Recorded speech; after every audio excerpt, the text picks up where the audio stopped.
They just think, what are we going to do on Friday night? Right? Yeah. That's most of the conversation about people my age, right? When are we going to go play golf? When are we going to do this? When are we going to get our next car? Right. So, it's stuff. I totally agree. I'm totally on that point. And to some certain point, I feel like I lose a lot of friends too, because I don't have a lot of stuff to talk about with people at my age. Like good friends, yes. But at the same time, you're like, because I'm thinking so ahead. I'm thinking like a 40, 50, 60-year-old. Nothing wrong with that. But, it's kind of hard, like, because you think about different things, right? What is it like building an empire? One that helps more people to reach financial independence sooner. We're going to find out today in this episode of Wealth Without Baystreet. I'm really, really happy and grateful to share with you that we're joined by Cody Yeh, first generation immigrant from Taiwan, came to Canada at the age of 18, went to university as an engineer, got a white collar job, but apparently it just wasn't good enough. And Cody is now a stock and options coach, a YouTube influencer, real estate investor. And in this episode, we're going to talk about a number of things, including what Cody's been up to. And so welcome, Cody. It's a pleasure to have you. We're also joined by Sarblow Gill, who's becoming a more frequent guest and co-host and amazing colleague to the Wealth Without Baystreet production family, an authorized infinite banking practitioner with Ascendant Financial, our team. Sarblow, welcome. And Richard Canfield joining us all the way from Chilliwack, BC, otherwise known as the WAC. Gentlemen, welcome to the show. Thank you, Jayson. Thanks. Sarblow, kick us off. Take us off. Sarblow. Walk us through how Cody came into your life. Let's get into it here. Do you want to redo that or? No, we're good. Hey, this is all good. People, that was what Nelson would refer to as a pregnant pause. There was a pregnant pause. Go ahead, Sarblow.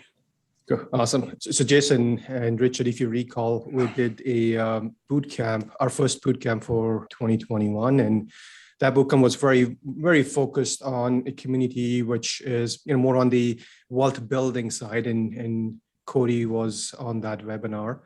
And right after the webinar, we had asked if anybody who's interested to know more about how this process can benefit them personally or their business or their family, hey, reach out to us. We're happy to chat. And as you book that call, and as a professional courtesy, we are going to offer a copy of Nelson's book.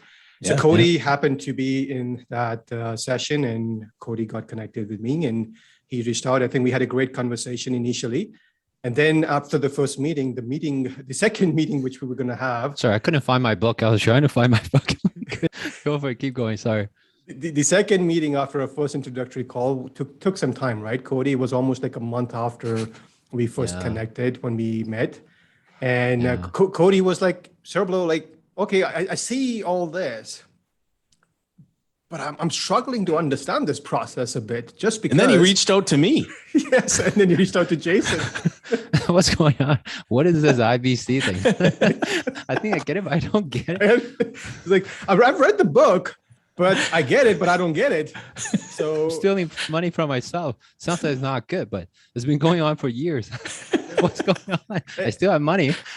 Yeah. And he's like, well, I have a policy. I've been taking policy loans all this time. And my aunt was kind enough to set me up with that policy. Yeah. But I didn't see it the way you guys talk about it. And I need more understanding. And I said, hey, Cody, this is very normal. I took some time to grasp this message myself. Yeah. Some people take time. Some people get it. It's not a competition. It's not a race.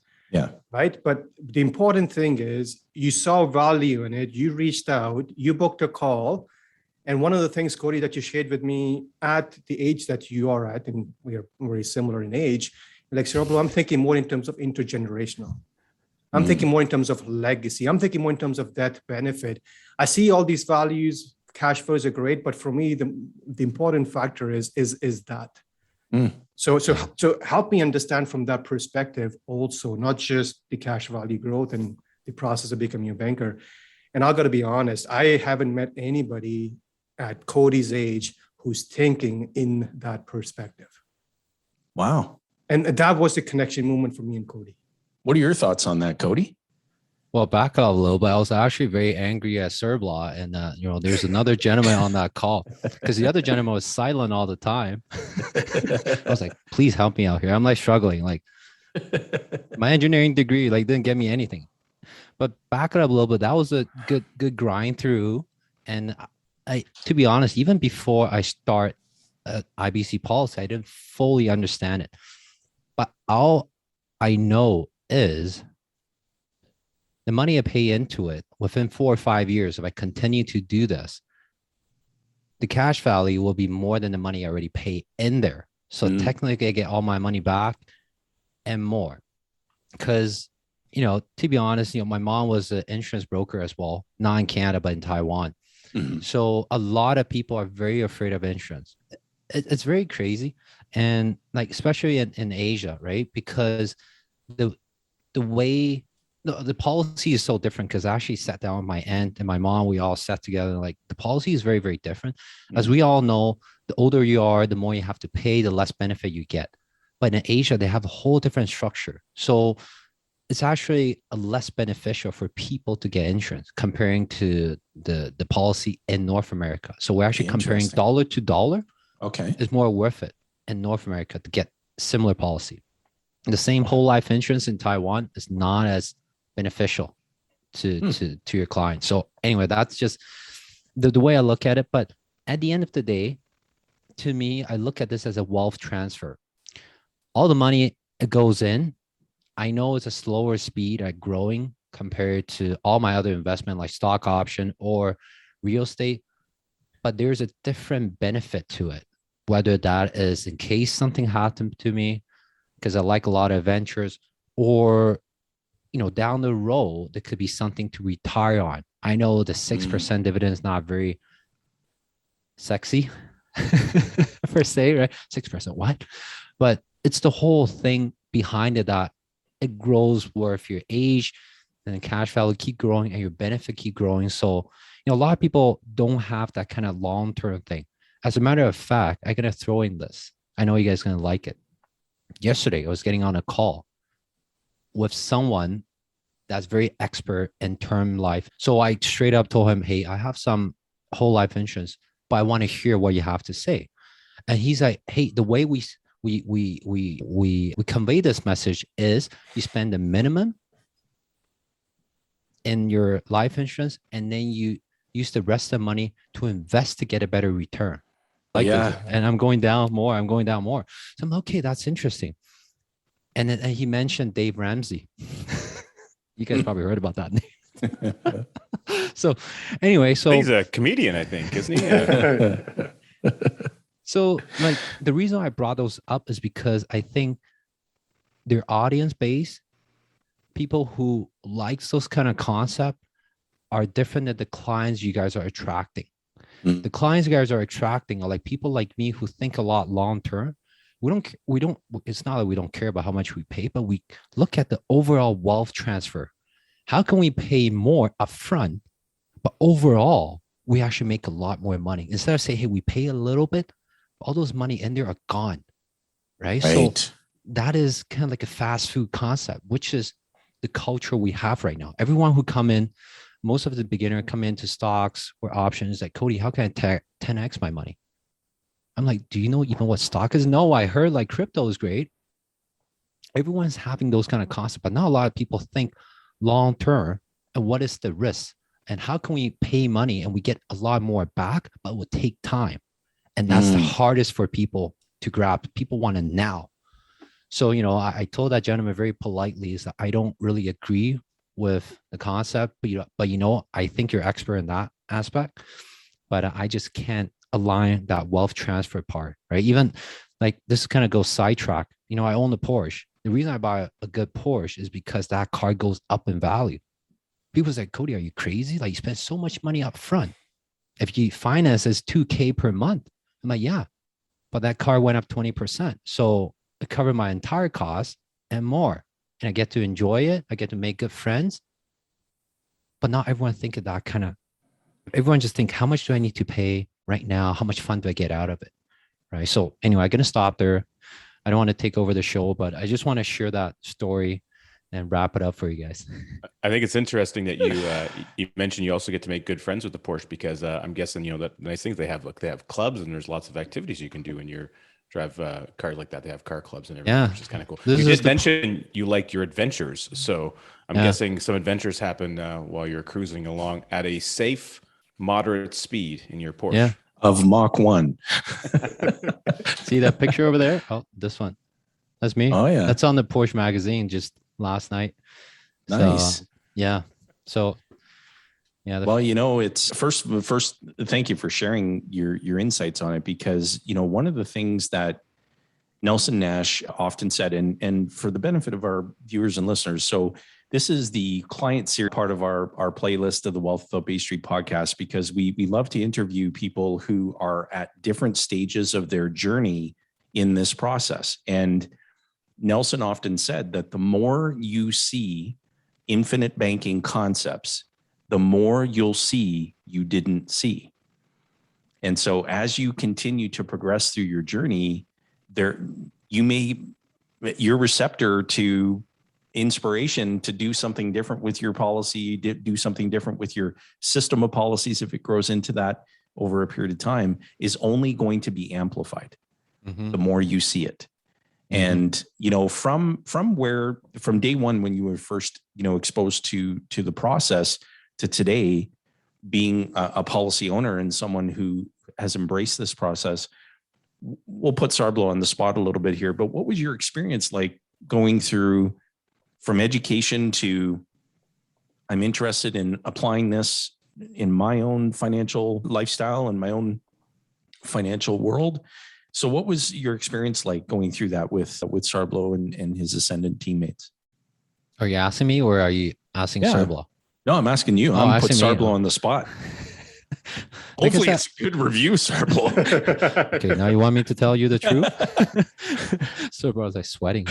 Thank God I paid for that lunch in Calgary and Edmonton. Whew. Yeah. So now, I'm gonna be very honest. At first, I was very even after reading the book, I read it twice, but everything is great. But really, for someone to fully understand it, and I think I'm not bad at math.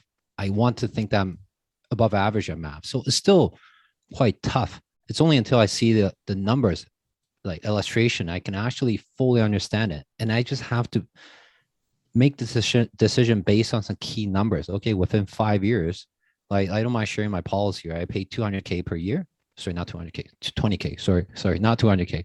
Not there yet. But the whole idea is, okay, after 5 years, if I pay 200K per year, after 5 years, my cash value is more than 100K. So if I pay 20K per year times by 5, that's 100K. So if I pay for 5 years, my cash value is already more than that. That's money I can take out. And the benefit already went up a lot. And technically, I can use the policy to run on its own if I really want to, right? So, you guys are going to frown upon, but okay, Cody doesn't know what he's talking about. That was like, that was like my baseline to make the decision. Okay, that kind of makes sense. Okay, well, when I die at 100, okay, I have like 2.3 million just from this policy. Okay, yeah, I think my kids or grandkids will thank me for that. And then, this is not, I didn't put in a lot of money to start because I want to see how the system works. But I'm not stopping because I don't fully understand it, because I know there's always the next one, right? And then a lot of time, I started my first policy when I was 23. And I pay a lot of money. Like, people thought I was crazy, like dumping like a couple thousand every month, right? But I just, like Sarblo said, I might be the one of the youngest guy. I'm not even married. I have a long-term girlfriend, but I'm not even married. I don't have kids yet, but I'm already thinking about all this. I don't know what's in me. Maybe I bumped my head. Maybe it's because the way I grew up is a little bit different than most people. So, I think a little bit long-term, and that makes a lot of sense, right? I always focus on the long-term stuff, and I want to keep building that up, right? And so what's that experience been like in working with Sarblo and his Ascendant teammates, and, going through those different stages from being interested to getting a policy to, being in process now? What has that journey been like up to this point? Yeah, Sarblo has been very, you guys have a very good process set up in the back end, making sure, every single call follow up, set up right. You guys have the whole system going, and I think it's going really well. And I'm actually learning from it as well. Oh, good. Yeah, that's awesome. And yeah, and you guys run webinar to pique interest and let people who are interested and follow up with a call and all that. I think that's great. And then that's what leads me to make a decision. And after that, Sir Blah booked a call with me to explain the numbers. I was kind of surprised because I thought it was it. Okay, see you in 1 year. But so I said, no, let me explain it to you, how that works, what it will look like in 1 year. I'm like, okay, I already have $11,000 to spend on. Okay, I thought I'm just going to leave it for 5 years. I'm going to look at it. But he said, no, you can spend that money. And then immediately I'm thinking about that book. I'm like, okay, now I'm going to steal from myself again. Maybe not this year. So I just leave it. Right. So yeah, overall the experience is really, really great. And yeah.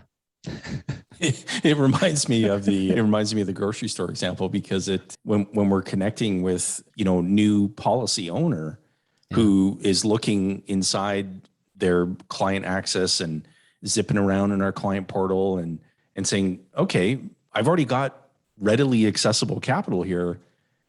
I thought, like what you described in your own experience, I'm just going to take a look at the policy 5 years down the road. But it's almost like opening up a grocery store, you're the owner, you peek through the windows and you see a bunch of inventory. You got the milk, the butter, the bread, the eggs, everything is on the shelves. The lights are on, but the doors are locked. Yeah. and there's customers standing behind you and you're like, well, just come back in 5 years and we'll open the doors then. But yeah, there's a lot of food in here. Your audio. The milk's gone bad, I think is what they would say. So it's just like, utilize it. That's what it's there for. I think an interesting thing, Cody, is that with your option trading, because obviously you're coaching people how to do that now, you're demonstrating a level of success with it. And it's like anything you do, the more you practice, the better you get at it. Mm-hmm. Well, sounds to me like you've got access to $11,000 or so of option trading capital to pump into your machine should you decide to, or to grow your coaching business a little bit. Yeah. And I didn't know I'm going to get that much, to be honest. I really come in to say, okay, I'm going to throw in $20K per year for the next 5 years. That's fine. The way I think it's, okay, what's my business income? What's my personal income? I take a really small chunk that I make sure that if everything goes wrong, I can still pay that. That's my thinking of it. So I start there. And then if it goes well, I keep adding up. Right. Nice. And insurance is one of those things that's very interesting. A lot of people don't get why, even like, a lot of very close friends and family don't get why, but a lot of times it's a peace of mind. Now, even term life insurance is a peace of mind, right? It's just a peace of mind. If something really happened, you're not a liability to someone else. And not everyone think this way. Everyone feels like, they have some kind of right. But for me, I treat it as in, if something happened to me, I want to be a plus, not a minus, right? If something happened to me, I leave behind a lot of stuff I leave behind a lot of headaches and a lot of pain and all that. But other than that, I want to leave as much behind as possible, which can help other people, right? But not everyone think like that. So that was my thinking. So, that's why I start really early. And for a lot of people, like when you're 23, a couple $1,000 per month, I could take that and buy a lot of shots in the nightclub, right?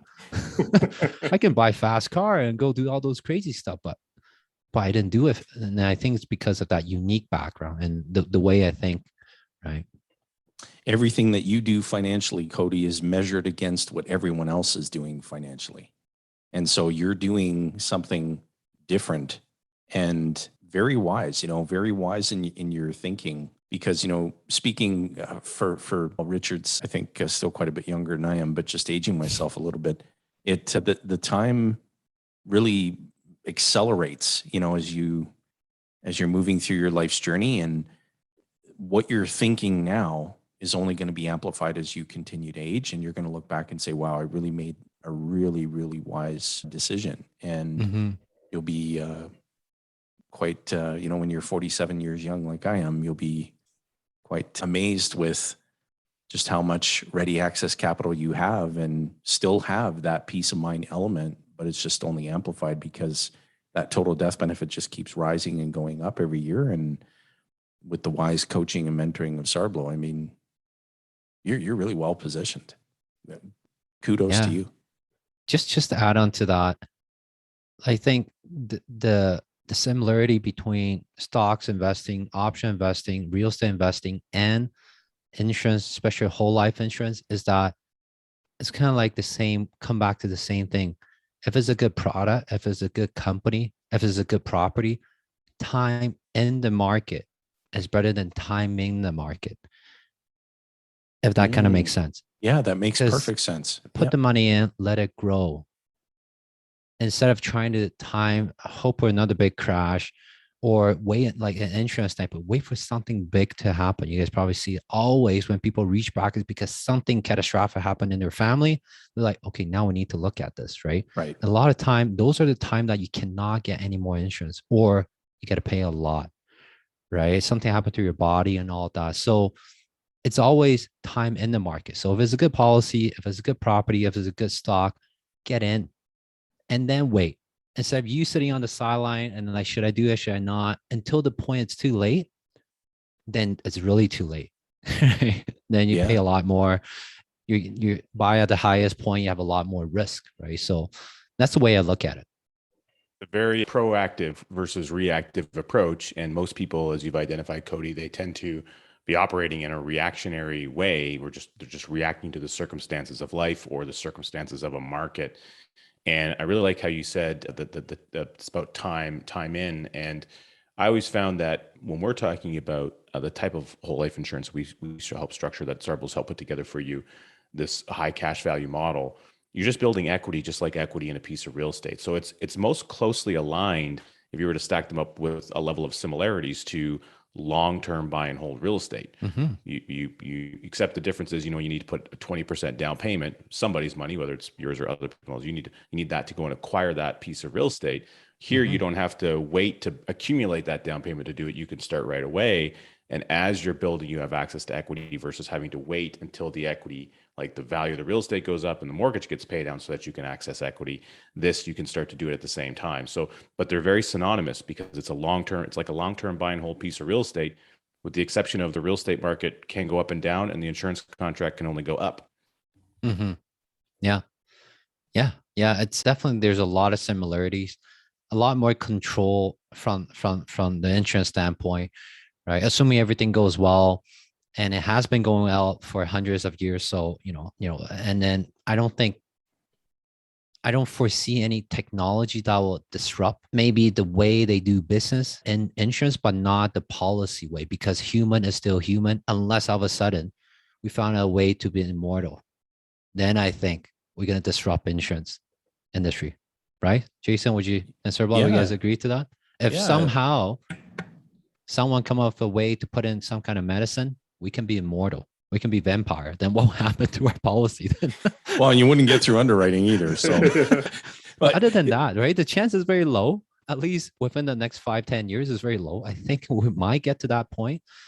But before that, we can't always think about that one black swan event and stop you from doing the right thing, in my opinion. So, we keep that in mind and we just deal with it if it ever comes up, right?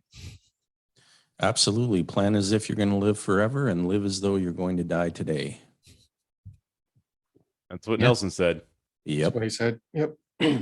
And so, what's interesting is that, and we hear this with, clients who have, stock investing experience, real estate investing experience. And when you examine the tool, because it's always about product, right? If you're thinking about what stock am I going to allocate my capital to, what piece of property am I going to allocate my capital to, some organization has to control the distribution function of getting money from point A to point B and all of the financing elements of it, et cetera. And I was chatting with a real estate investor just earlier today, and I had said, imagine for a moment if you sat down with the mortgage broker and the mortgage broker said, yeah, not only is the lender going to approve your financing for this piece of real estate? But the lender has also provided a contractual guarantee that it's going to rise in value on a daily basis for the rest of your lifetime. And when you die, your family is going to not have any indebtedness on this piece of real estate, and they're going to get a tax-free check for a large sum of money. Then you and I would never be talking to each other. And it was like this, you could just see that bright light, just like, Aha like moment, right? yeah. And oh my God, like nobody's ever expressed it to me that way. It just makes perfect sense.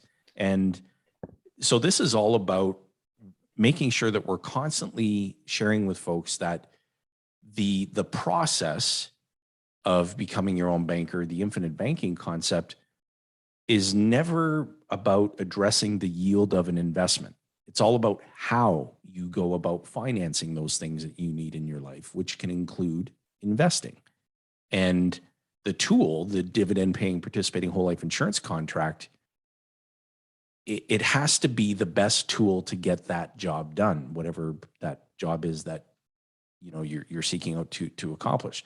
The key is not to change the job. The key is to change how it gets done. And so really keeping it simple and just knowing that every single day, this element of Cody's net worth is going up. It cannot go backward. It just cannot. And even for the thrill seeker investor who is just like, strap me into this like roller coaster, I'm ready to go. But that other element where they know that when I get up tomorrow morning, that part of my balance sheet is going to be worth more. And the day after the next, it's going to be worth more. And the day after the next, it's going to be worth more. And if the roller coaster comes off the rails and they end up having to scrape me off the sidewalk with a snow shovel, my family's going to be just fine. I have an image just come up. I can, that's what I'm trying. So I'm trying to do this because Richard told me you got to use your hands more. So I'm like doing this more often, and storytelling. I feel like you need to keep a snow shovel in the office there somewhere. Every once in a while, you just bring it out. Yeah, like when you use that analogy, it's like, yeah, this is the one they used. With some blood on it. Get a it's little, Halloween. Get a it's little Halloween coming up. That could be a fun one. It just makes sense, doesn't it? Yeah, it makes a lot of sense. I totally agree. Like I said a lot earlier, it's not a yield thing. It's more about a peace of mind, and more about kind of like a vehicle. Yeah. Right. Through that, then you can do your own investing. Right. And even if you blow up all those money, hey, there's still a death benefit. If you go invest and look, that's really have to be shovel up. Hey, there's still a lot of money in there. Your family is taken care of if you go mess it up. Right. So, yes, I agree with that. I love the long-term thinking model, Cody, because, when people are talking about investment stuff, we're always throwing around rate of return type conversations. Well, nobody really talks about the eternal rate of return. And that's what you're focused on, is what happens no matter, Jayson likes to say that the best investment is the one that pays the most when you need it the most, when it's required. And, death is one of those instances. People need capital one way or another, even just to pay the final tax bill. Would you believe that the tax man has no sense of humor at all? He won't accept Porsches and shingles and doors and pieces of real estate and drywall and none of that stuff. He's only going to accept Canadian. Well, maybe currency. if you put the tax man's picture in a Porsche magazine, he might. But that means everything that you have has to be converted into currency to pay that final bill. But you're not around to do it, so someone has to perform that job. The executor's got to perform that job for you. So if you could, you build up, from now as a young age, you got a lot of run rate to build up a lot of investment real estate over the rest of your horizon. And now you got another tool to help you accomplish that objective. As you build that up and build that up and build that up, well, there's going to be a big fat capital gain somewhere down the line. And someone now has to go and convert that. Well, it often happens for a lot of people. I don't believe that'll be your circumstance because you're learning, how to do this now. But for a lot of people, that event takes place because, would you believe it? Nobody knows. There's no stamp on the back of your neck with a best before date on it. So we don't know the day that we're going to go. But the day it happens, everything that you own is valued as of that day. Yeah. So if the value goes down, 6 months later, you got to pay the tax bill. Like on the stocks, if the stocks go down, it doesn't matter. You're paying tax on the value as of the day that you passed away. Yeah. And someone has to go and sell everything off, and they're often selling it off at a discount. They're liquidating things so that, you spend a lifetime building it up only to see it only get, torn down for a discounted price because they need to raise capital to pay the tax man and, deal with a bunch of things. It happens to people all the time. And so I think it's the kind of thing that bears repeating on our show, because the more you're aware that it's going to take place, the more you can start to be proactive on solving that, end game problem. Mm-hmm. Yeah, I agree. Like it's easy. Like you don't have to convince me because I'm already thinking about it, but not, like I said, not everyone, especially most people at my age never thinking about that, right? They just think, what are we going to do on Friday night? Right? Yeah. That's most of the conversation, right? About people my age, right? When are we going to go play golf? When are we going to do this? When are we going to get our next car? Right. So, it's stuff. I totally agree. I'm totally on that point. And to some certain point, I feel like I lose a lot of friends too, because I don't have a lot of stuff to talk about with people at my age. Like good friends, yes, but at the same time, you're like, because I'm thinking so ahead.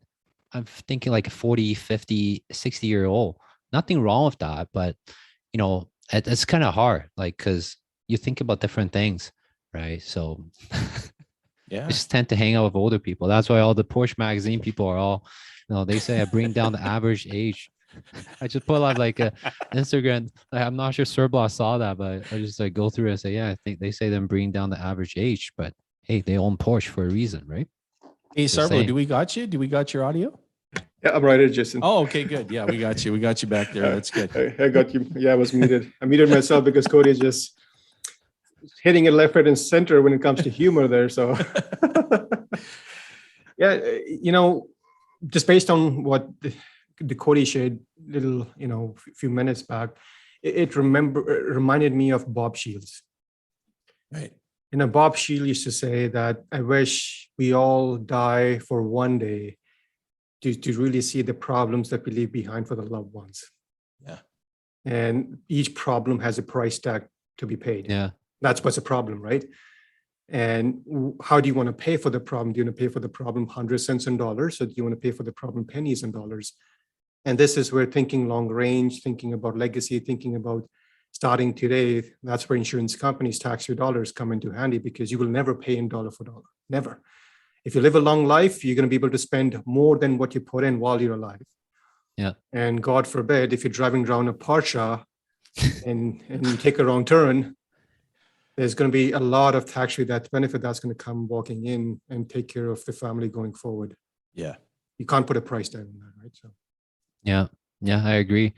And just to add on to that, I was having a conversation with another real estate developer and a friend that's a CPA. And we were chatting about all this, the life stuff, parent stuff, this and that. And I come to a conclusion. I know maybe you guys agree, maybe you guys don't. But the way I live every day, or set up all these insurance policy, or all these property, all these stock option things, is because if tomorrow, I'm not saying this will happen, but if tomorrow something happened to me, I know that I have everything set up and I enjoy my life. I don't like press myself to like, okay, I can only need cup noodles because I need this policy, but I enjoy my life, but knowing that everything's taken care of. And if something really happened to me, I'll be smiling. I'll be like, if I pass away, I'll be okay. I know it's kind of scary. Everyone's like, what are you talking about, Cody? You're passing away, you're smiling. I'm like, yeah, because I know I enjoy every moment of my life up to this point. I know I did everything I can, best of my knowledge, and everything else taken care of. So I will enjoy it, right? So we were having that kind of conversation, right? So I know that's kind of conversation. That's why I don't get a lot of friends in my same age anymore who talk about that. Like, yeah. It's interesting you bring up, the age difference, because another one of our mentors, Dan Sullivan, he talks frequently about needing to develop friendships with people at different phases of life than you are, different ages. And so being a gentleman he was in his 70s, I can't remember, I think he's roughly approaching 75, I think, roughly. But he's making friends intentionally with people who are in their 20s. And because he, part of it's because of his longevity plan. He plans on living to, I believe it's age 156. And so he's stretching his thinking out to there. He says, well, I'm going to need some young buck friends available to help, create that, youthful energy. But, you need to be around people like that, because often when you're around people who are in different categories, and if you start to age up and then you hang around with people who are aged up, well, what do? They talk about things, about ailments and all the, problems that they've got going on in life.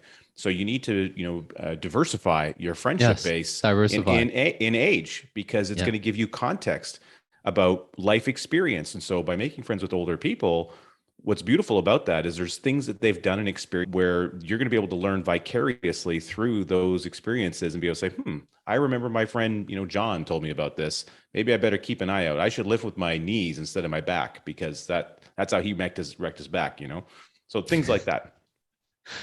Yeah, I think the best way, like I heard this and I still live with it. 1/3 of friends are older than you. 1/3 of the friends are around your age. 1/3 of the friends are younger than you. I think for the people who are more mature, you learn from them. You provide the energy. At the same time, you learn their mistakes. Doesn't mean that if you do the same thing, you'll get the same mistakes, but at least it keep you aware.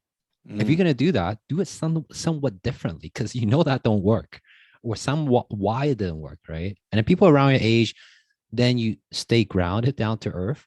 And then people younger than you learn new things and you bring them up too, right? So that's where the sense of satisfaction come in, sense of achievement, because if you grow so fast, like where I'm right now in terms of like everything in my life, like sometimes you feel alone, right? I'm okay with that, but it's fun. And that's the fun part, to bring people up and you actually feel that, right? You're like, oh man, I'm so happy for you, right? What's the extra couple $1,000 to me? Doesn't really matter at this point, but bringing people, I've seen them setting up. I was like running the Excel spreadsheet of, this is the amount you put in, how much money you put in per month.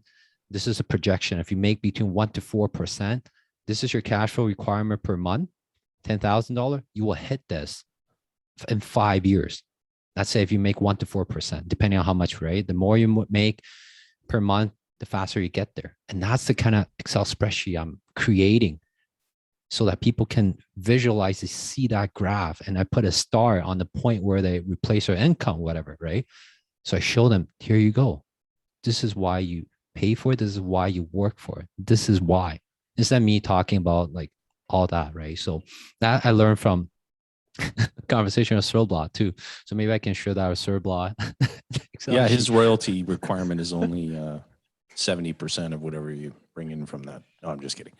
I create that sheet. What are you talking about? So I'm going to charge you guys royalty. What are you talking about? Well, we'll double the price and 50% off. Oh my God. Well, we really appreciated you being a guest with us today, and it's a lot of fun. And if you were speaking to somebody who is, new in their journey of learning about becoming your own banker, the infinite banking concept, what words would you pass along to that person? Yeah, that's a great question. That's the same question I asked on my own alumni interview. Now that I'm putting on the spot, I'll say, very similar is you don't know what you don't know, and take some time to just fully understand it. Might not be for you right now, or it might be. You can always start small. By starting small or doing something, at least be aware of it, open up a lot of door already. And you don't have to like go, all in at first, just like anything, but learn it. And, like I said, it's a whole wealth transfer system. It's a long-term thinking. So it takes time for you to understand and see the effect. But your future self, I think they'll all thank you for it. And I think your whole family, people you love, will thank you for it. Even though they don't know, they will thank you for it, right? Wow. That was awesome, Cody. Thank you so much. Sarblo, any parting remarks or questions for Cody? No questions for Cody, but I would just ditto what Cody just said. Starting is important. Practicing while you start will reinforce the education that you learned and give you an opportunity to expand your program. And I'll steal the analogy that Jayson shared with me a long time ago. When I first got started with my own journey, he said, sure, but the only way to learn how to swim is by getting into water. You can be standing on the side of the pool and pretending to learn how to swim, but it's not going to help you anything, right? You get in, you simulate, you learn real time, and then you expand. You instead of doing 10 meters, now you do 20 meters, 20 meters, now you do the whole length, 50 meters, exactly what Cody said. Connect with it, study it, have a good coach, and then gradually expand your program as you learn more. Yeah, don't give up. Don't give up. It could be intimidating at first, just like stock option. I have a lot of students like, Cody, this is way too much information.